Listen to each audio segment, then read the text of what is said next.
Hey guys, that's Casey's arm. And if you hear noise, it's Toby down here chewing on a chew bone thing. I'm going to try to finish up the Jim White Carlsbad Cavern story. You know, I told you he found a skeleton. I'm going to read you some information I found. Now, this, I believe, was in New Mexico Magazine. Oh, it went away. Come back.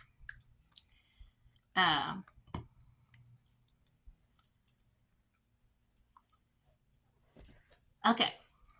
An Apache story tells of a medicine man who ventured into the caverns and was never seen again. Every year, tribal members would visit the cave around the anniversary of his disappearance and leave food for him at the entrance. In 1903, when Texas cowboy Jim White first explored the cave's depths, he found a skeleton. It was fairly deep, beyond where you would think a person could get easily, said Rodney Horrocks, chief of natural and cultural resources for Carlsbad Caverns. It's kind of a mystery. Regrettably, people collected the bones in the 1920s before anyone could determine whether they could be tied to the Apache legend. But we know the Mescalero Apaches were in this area, and the Zuni Pueblo people had come. Also, some other Native Americans. I'm found this information, and then I took screenshots on this other cell phone. Okay. It says hikers head into the cavern's natural entrance, pass by a red and black pictograph painted on the wall, perhaps about 4,000 years ago, as well as a mezcal roasting pit. For thousands of years, Native Americans have been cutting up agave plants and burying them in mounds of circular rocks, then covering the plants with rocks and a fire. Once dried, the succulent could then be stored and eaten throughout the year.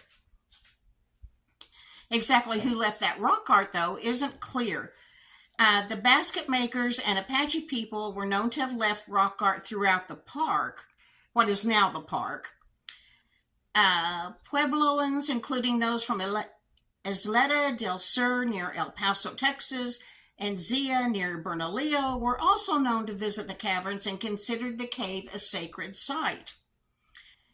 Horrocks points to a deep cave rock art site, only a handful of which exist in the country, as one of the more fascinating places in the park.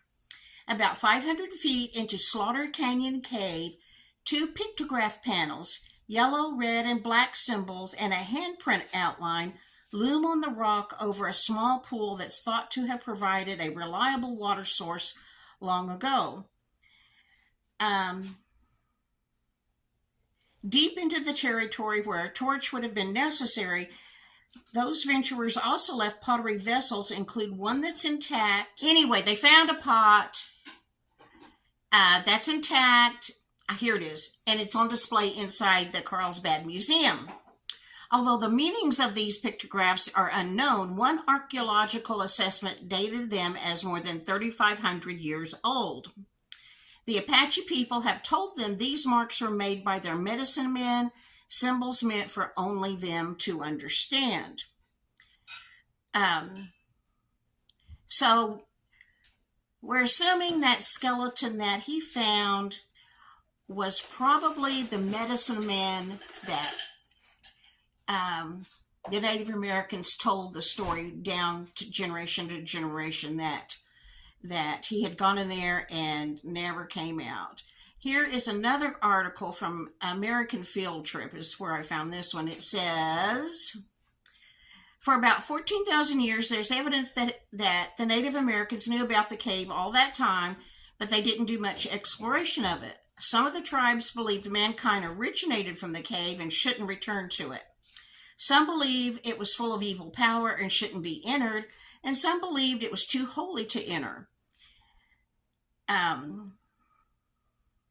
And I believe that particular cave that they believe is sacred, some of the tribes, I believe there is no access to it, no public access to it now. So that's the little bit I could find about the skeleton that Jim White found. I did find an article where he was talking about the skeleton, where he said that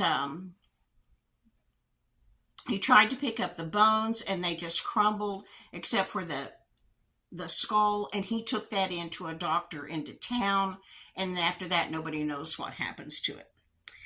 Next, I'm going to stick in a little clip. One of my subs said, why don't I have Casey take me for a ride and show the scenery around here? Okay.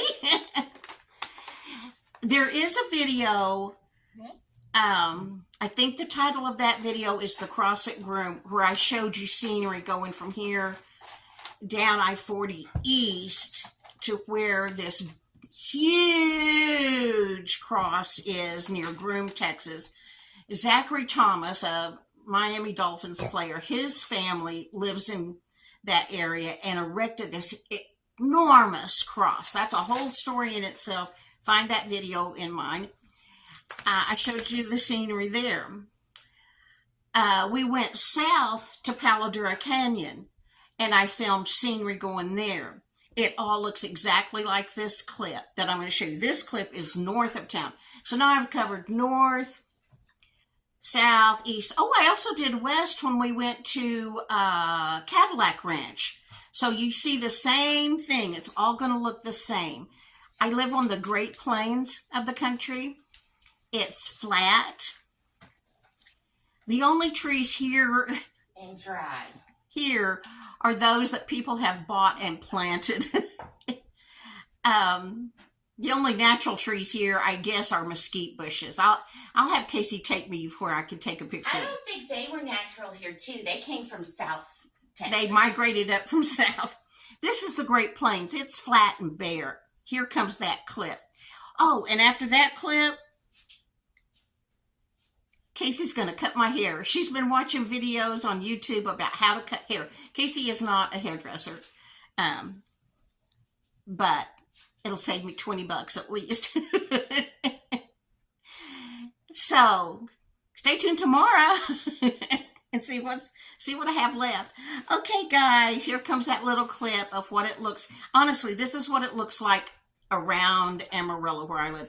Any of you who've driven on I-40 east or west through Amarillo can attest to there's nothing here. It's just flat. Okay, guys, thank you for watching. How long is this? Oh, shoot. I'll have to save this for another video. I'll do another video later asking for some information. Okay, here comes that clip.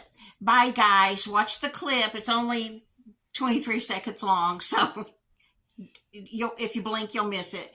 Bye-bye. See you in the morning. This is on the north edge of Amarillo. There's a loop that goes all the way around Amarillo. Great big loop of 4-lane highway, and that's what this is. This is what it looks like here. North, south, east, and west. We are just on the Great Plains, and there's nothing here other than cattle and farmers' crops. But we like it here. Okay, that's it for today, guys. Hope you're doing well. Happy Labor Day. Bye-bye.